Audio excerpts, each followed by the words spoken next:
Some of the things I'm going to share with you, I want you to remember for a long, long time, because the ideas I want to translate for you drastically affected my life.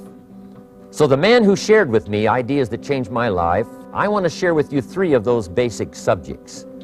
When I met him, I was 25 years old, and when I first got acquainted with him, I used a lot of excuses as to why I wasn't doing well. And he said, well, tell me a little bit about your story. And I told him, you know, I was behind on my bills, had pennies in my pocket, nothing in the bank, that I was embarrassed about being behind on my big mouth promises to my family. And then he gave me one little simple phrase that really forever changed my life. And here's what he said: Mr. Rohn, if you want the future to change for you, you've got to change. And he said, if you don't change, the next 6 years of your life is going to be just like the last 6. You'll still be behind on your bills. You'll still be behind on your promises. But then he gave it to me in the form of a promise. When I was 25 years old, I've remembered it all these years, and I've shared this promise now with probably over 3 million people in the last 30-plus years. And it's going to be valid for you, so listen carefully to this promise. My teacher said to me, young man, if you will change, everything will change for you. If you will get better, everything will get better for you. What a clear message that was for me. He said, if you'll change your philosophy, if you'll change your habits, if you'll refine your thinking, if you'll change and accept some new disciplines, if you'll turn the corner where you've been in the past, go for a new life for the future, he said all kinds of remarkable things will happen for you if you will change. Before I met Mr. Shoaff, I used to cross my fingers and say, I sure hope things will change. I was hoping the government would change and the tax structure would change and that my boss would change and pay me more money. I was hoping that, you know, economics would change and prices would come down, and I was hoping that circumstances would get better. And then I discovered from my teacher that those things are going to continue the same. In fact, all of those things that happen to us is kind of like the wind that blows. And the wind blows on us all. But if you just let the wind blow, I'm telling you, it won't take you where you want to go. All of us must use this wind to take us to the dreams we've got, to the equities we want, to the money we want, to the income we want, and to all the things we want our life to have. This is where we want to go, and we've got a good wind, but we must not leave our future just to the wind, just to the economy, just to the structure of the way things are happening today. Here's what we must learn to do, and that is set a good sail. And if you'll learn to set a good sail, and that's what my teacher taught me in those early days. He said, Mr. Rohn, the wind is going to blow however it's going to blow. Politics are going to be politics, and the economy is going to be the economy. And however it turns out, that's the way it's going to be. What you must learn to do is not to wish for a better wind. That's naive. The key is to wish for the wisdom and the skills and the learning so that you can set a better sail. And so that's what I did at age 25. I went to work not on the economy. I went to work not on the community. I didn't go to work to try to change the government. I didn't go to work to try to change my boss or the company. I didn't go to work to try to change circumstances. I went to work to try to change myself. And I picked up that promise my teacher shared with me, that if I would change, my income would change. If I would change, my bank account would change. If I would change, my future would change. And sure enough, his promise came true for me. The first 6 years of my economic life, I wound up broke. Those pennies in my pocket, nothing in the bank, behind on my promises. The second 6 years of my economic life, I wound up rich. But interestingly enough, the second 6 years of my economic life, the government was about the same and the economy was about the same. You know, the companies were about the same. What they paid was the same. Circumstances around me were the same. You know, my negative relatives were the same. But I was not the same. That's how my life changed. And that's how things started working for me, changing my life all those years ago. So that's what I wanted to share with you to begin with, this beginning of what Mr. Shoaff shared with me, that if I wanted my life to change, this was what I was going to have to do. And so he broke it down into 3 subjects that really made an impact on my life, and I want to share those with you. The first subject he called personal development. And the second subject he called setting goals. And the third was how to become financially independent. And I'd like to give you just a few clues from those three major subjects that so dramatically affected my life. And let's get started. The first one is personal development. Now, in illustrating personal development, Mr. Schoaf, my teacher, started with money. You know, money's not the only place to start in talking personal development, but it's where he started, so let me share the thoughts he shared with me back then. Let me share them with you.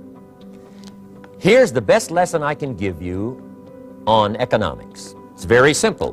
We get paid for bringing value to the marketplace. That's about as simple as I can put economics. We get paid for bringing value to the marketplace. Now, it takes time to bring value to the marketplace. However, we do not get paid for time, so we cross that out. Mistakenly, the man says, I'm making about $20 for an hour. Not true. If that was true, you could just stay home, right, and have him send your money. So that's not true. We don't get paid for time, we get paid for value brought to the marketplace.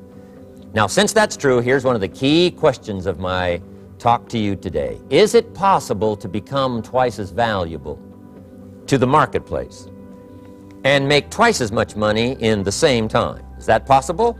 The answer is yes. Could you become 3 times as valuable as you might be right now to the marketplace and make 3 times as much money in the same time? And the answer is yes. 5 times, 10 times? Of course. Now, there's some key questions to ask here. Why would the marketplace pay someone only $5 an hour? Very simple answer. They're not very valuable to the marketplace. Now, we must underline to the marketplace.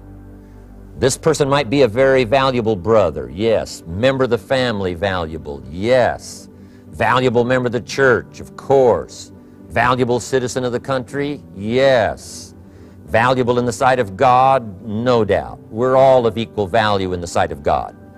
But if you're not very valuable to the marketplace, you don't get much money. You say, well, it shouldn't be that way. Well, then you got to start your own country. You know, this one's been in process for 200 years, and this is the best we've been able to come up with so far. But here's the key. You don't have to stay here. But here's what he said to me. In climbing this ladder economically, all you have to do is work harder on yourself than you do on your job. Once I heard that, it made sense to me. I kept hoping that everything else would change around me, found out that if I went to work on myself, worked on my skills, worked on my language, if I became better than I was each year, if I grew in skills and language and vocabulary and competence, then I would become attractive to the marketplace. Not very long ago, a company called me and said, Mr. Rohn, we're expanding internationally. We'd like to have a bit of your expertise to help us. Would you give us a bit of your time? We'll add some millions to your fortune. And I said, okay. And I thought later, isn't that interesting? They would call me. Then my second thought was, of course they'd call me. Who else would they call? I can get the job done. Now, what a contrast for me, farm boy from Idaho, raised in obscurity, parents of modest means, broke when I was 25. How come I would get a telephone call and someone offer me a lot of money to help them in expanding around the world? Simple answer, evidently. Something happened to me between age 25 and where I am today. And I can tell you where it all started. From my teacher, Mr. Schoaf, who said to me, we don't have to change what's going on out there. That's the wind that's blowing.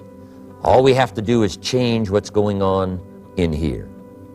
And now there's several ways to do that on personal development. And let me give you those ways. Here's the first one.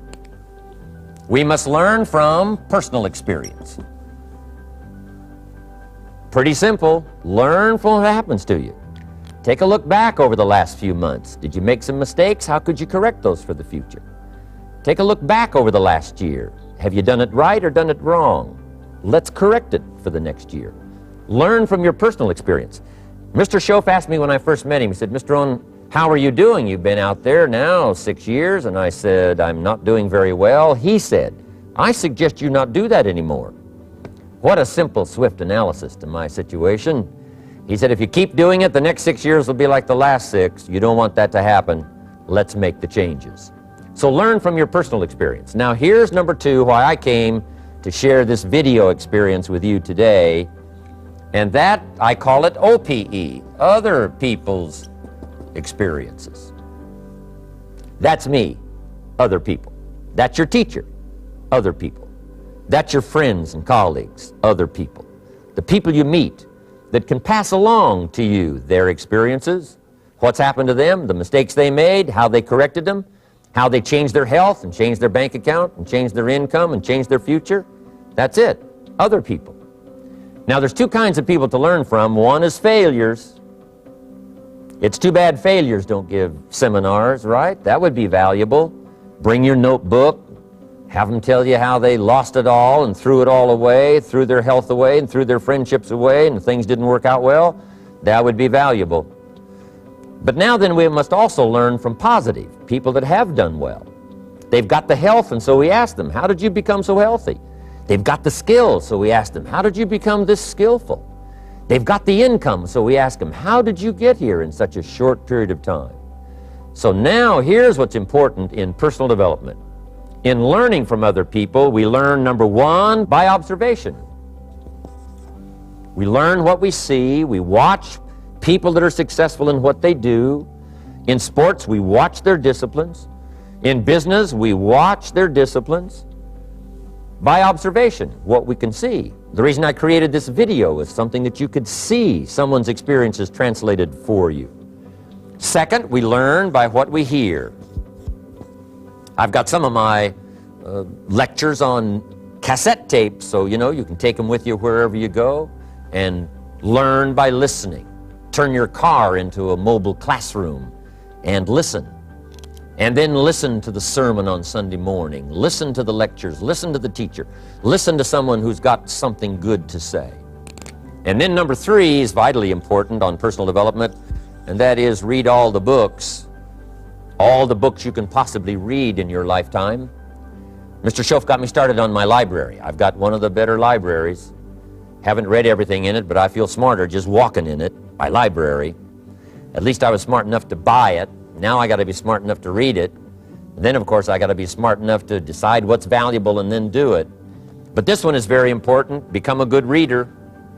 Some books that helped change my life. Mr. Schoaf recommended, of course, the Bible. And my parents made sure I was a pretty good scholar by the time I was 18. That's been so beneficial for me, drawing from those illustrations, reading about those stories, people who made it and people who didn't make it and what the difference was. And then other books that helped to really change my life. One called Think and Grow Rich by Napoleon Hill. And then a book that helped me become financially independent by the time I was 31. And that book is called The Richest Man in Babylon by George Clason. But I started reading the books, attending the classes, making sure that I got in front of people that had something good to say. And then I started keeping a journal. One of the major things my teacher taught me was to keep a journal. He said, don't trust your memory. If you hear something good, just make a little note and write it down. Now, at first I took, notes on pieces of paper and torn off corners and backs of old envelopes. And it didn't serve me well, thrown in a drawer. Then I learned to keep a journal, a bound copy of all my notes. So I would suggest you do the same. Things that impress you, a poem that impresses you. When you attend a class, some of the ideas that impressed you, jot them down. You read something in a magazine, right? Some ideas, take those out, put them in your journal. Keep a good journal the rest of your life. This will serve you well. My journals make up a significant portion of my own library. And if you saw my library and saw my journals, I tell you what you'd have to say. This is the library, and these are the journals of a very serious student. No wonder Mr. Rohn is invited to lecture and speak on his experiences around the world. So I want the same thing to happen to you. Value captured that you can resort to later, go back over it and review it, and let it become valuable to you. Work harder on yourself than you do on your job.